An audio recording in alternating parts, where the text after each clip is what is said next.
Hi everybody, welcome to the kitchen. I'm your kitchen beautician, Robin McDonald. Today I'm going to show you how you can make your own makeup brush cleaner with stuff that you probably have in your own kitchen. I've been an esthetician for 25 years and I cannot tell you how important using clean makeup brushes and applicators is. I've noticed that a lot of my clients coming in with problematic skin, some of the causes can be traced back to the use of unclean brushes and applicators. But here's a great way that you can make your own brush cleaner at home. We're going to use a little bit of apple cider vinegar. I'm using an old spaghetti jar.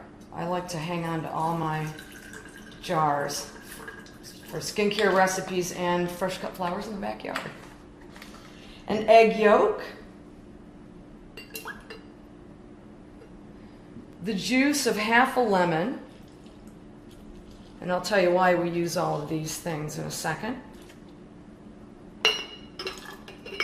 and a little warm water. Now the apple cider vinegar is a natural sterilizer, and the lemon is a powerful exfoliant and lightener and brightener. Whisk that up. The egg yolk is for softening. I'm going to throw my brushes in there. Just run them around a few times. You'll see that nice yellow color turn kind of green. You can soak your brushes for about 2 to 3 hours. I like to soak mine overnight. And in the morning, I just take them out and dry them on a nice towel or some paper towels. Now, if the bristles come out a little drier than you like, not as soft as you would like them, you can use your own, your favorite hair conditioner to rinse them in the morning.